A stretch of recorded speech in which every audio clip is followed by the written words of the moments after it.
छात्रों, आज हम रीतिकाल के रीति मुक्त काव्यधारा के सर्वाधिक चर्चित कवि घनानंद की चर्चा करेंगे और घनानंद के विषय में जानेंगे, उनके काव्य के विषय में जानेंगे। घनानंद दिल्ली के बादशाह मोहम्मद शाह रंगीला के दरबार में मीर मुंशी थे। वे दरबार की एक वेश्या सुजान से प्रेम करते थे। किसी बात से अप्रसन्न होकर बादशाह ने घनानंद को अपने दरबार से निकाल दिया। उन्होंने सुजान से अपने साथ चलने को कहा तो उसने मना कर दिया। इससे घनानंद के हृदय में अत्यंत आघात लगा और वे साधु बनकर वृंदावन में रहने लगे। उन्होंने अपने काव्य में सुजान शब्द का कई बार प्रयोग भी किया है। अनेक छंदों में कृष्ण को सुजान नाम से संबोधित किया है, तो अनेक छंदों में अपनी प्रेम का सुजान के लिए। आपके काव्य में अनेक विशेषताएं देखने को मिलती हैं, तो आज हम आपके काव्य की प्रमुख विशेषताओं की चर्चा करेंगे। सबसे पहली विशेषता है रूपा शक्ति की प्रधानता। घनानंद ऐसे कवि हैं कि आपके काव्य में प्रेयसी सुजान के सौंदर्य के दर्शन देखे जा सकते हैं। वे उस सौंदर्य को नित्य रूप से देखना चाहते हैं, परंतु जब वह रूप उन्हें दिखाई नहीं पड़ता है तो वे व्यथित हो उठते हैं। इसलिए वे रात दिन वियोग की ज्वाला में जलते रहते हैं और अपनी प्रियतमा सुजान को संबोधित करते हुए वे कहते हैं कि एक ही जीव हुतो सुतो बार्यो, सुजान संकोच और सींच सहारिये, रोकी रहे न दहे घनानंद, बावरी रीज के हाथिन हारिये। तो इस प्रकार से उनमें रूपा शक्ति की प्रधानता देखी जा सकती है। उसके बाद आपके काव्य में स्मृति जनित व्याकुलता भी देखने को मिलती है। स्मृति जनित व्याकुलता से आशय है कि जो उनकी स्मृतियों पर आधारित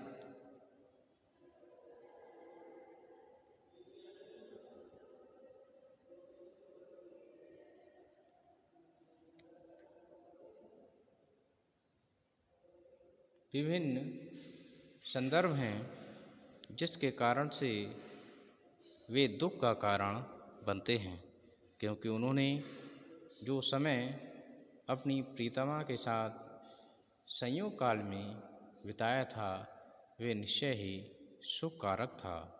इसके विपरीत उन्होंने जब वियोग का जो समय व्यतीत किया है वह निश्चित ही विसंयोग की अनुभूतियाँ कष्टकारक सिद्ध हुई हैं। इसलिए स्मृति जनक व्याकुलता भी देखी जा सकती है। आपने कहा है तब तो छवि पीबत जीवत है, अब सोचन लोचन जात जरे। इस प्रकार इसके बाद विषम प्रेम की पीड़ा उनके काव्य में देखने को मिलती है। घनानंद तो सुजान से अगाध प्रेम करते थे, परंतु सुजान उससे तनिक भी प्रेम नहीं करती थी। सुजान की निष्ठुरता, निर्मोहता, उदासीनता उन्हें रात दिन कांटे की तरह चुभती रहती थी। इस संदर्भ में निम्नलिखित पंक्तियाँ अत्यंत महत्वपूर्ण प्रतीत होती हैं। चाहो अनचाहो प्यारे पै घन आनंद, प्रीत रीत विषम सु रोम रोम रमी है। इस प्रकार से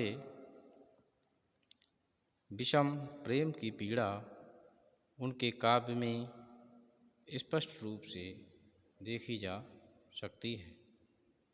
इसके साथ ही आपके काव्य में उपालंब की तीव्रता भी देखी जा सकती है। विरह से परिपूर्ण घनानंद ने स्वयं को अत्यंत दीनहीन, दुखी और विनम्र तथा अनन्य प्रेमी कहा है तथा अपनी प्रिय सुजान को निष्ठुर एवं विश्वासघाती तक कह दिया है। इसमें कोई संशय नहीं है। प्रिय की उदासीनता पर उपालंब देते हुए कवि ने कहा है कि घन आनंद प्यारे सुजान सुनो, यहाँ एक तो दूसरो आँक नहीं, तुम कौन धोपाटी पड़े हो लला, मन लेहु पदेहु छटाक नहीं। इस प्रकार से उन्होंने उनको एक प्रकार से ताना दिया है इस बात का कि तुम मेरा तो सर्वस्व लेना चाहते हो, परंतु अपनी तरफ से छटाक भर भी प्रेम करने के लिए तैयार नहीं हो। इस प्रकार से उन्होंने उपालंब या उलाहना या ताना अपने प्रिय के लिए दिया है। इसके पश्चात अब हम आध्यात्मिक वेदना की यदि हम बात करें तो घनानंद के विरह में वासना की गंध नहीं है, बल्कि प्रत्येक पद कामजन्य वासना से परे है। विरह की आध्यात्मिकता निम्नलिखित पंक्तियों में देखी जा सकती है। अंतर में बासी पै प्रवासी को सो अंतर है, लोचनन तारे होए सुझावो सब सूझे नाही, हों तो जान राय जाने जाहु ना अजान याते। इस प्रकार से घनानंद जी का काव्य यदि देखा जाए तो उनके काव्य में आध्यात्मिक रूप देखने को मिलता है। उनकी वेदना में भी आध्यात्मिकता के दर्शन किए जा सकते हैं। इसके बाद अब हम प्रकृति का चित्रण यदि हम देखें, अन्य कवियों ने भी प्रकृति का चित्रण किया है। प्रकृति का चित्रण उद्दीपन रूप में कवि ने विशेष रूप से किया है। स्वच्छंदतावादी कवि घनानंद ने प्रकृति का प्रयोग भावों को उद्दीप्त करने के लिए किया है। विरह से विकल प्रेमी को कोयल की कूक मनमोहक नहीं लगती, क्योंकि संयोग काल में जो उपादान हमें सुख के कारक लगते हैं, परंतु वियोग के समय वे ही कारक हमें दुख के प्रतीत होते हैं। आपने इस संदर्भ में लिखा है कि कारी कूर कोकिला कहाँ को बैर काढ़त री, और कूक कूक अब ही करे जो किन कोर ले। तो इस प्रकार से एक कोयल का कूकना यद्यपि अच्छा माना जाता है, शुभ माना जाता है, परंतु जब वियोग की स्थिति हो, परंतु जब प्रिय दोनों दूर दूर हों, बिछड़े हुए हों, ऐसी स्थिति में वे जो है उसके दुख को और अधिक उद्दीप्त कर देते हैं। इसमें कोई संशय नहीं है। घनानंद की विरह की अनुभूतियों में कहीं भी मांसलता नहीं है, अश्लीलता नहीं है, बल्कि उनकी अनुभूतियों में हमें सात्विकता दिखाई देती है। उनकी प्रेम की अनुभूतियों में आध्यात्मिकता दिखाई देती है। उनका विरह वर्णन परंपरा से हटकर है। आचार्य रामचंद्र शुक्ल ने भी कहा है इस विषय में, यद्यपि उन्होंने संयोग और वियोग दोनों पक्षों को लिया है, पर वियोग की अंतर्दशाओं को ओर ही उनकी दृष्टि अधिक रही है। द्वारका प्रसाद जी भी इस विषय में अपने विचार व्यक्त करते हैं। वो भी लिखते हैं इस विषय में, उन्होंने भी कहा है कि अपनी यथार्थता,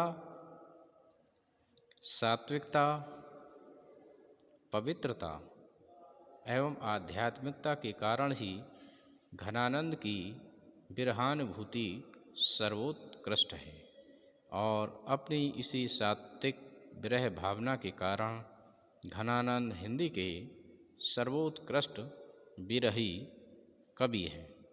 तो इस प्रकार से घनानंद ने अपने काव्य में विभिन्न प्रकार के पहलुओं को छुआ है, उनका अंकन बड़ी ही बारीकी से किया है, इसमें कोई संदेह नहीं है।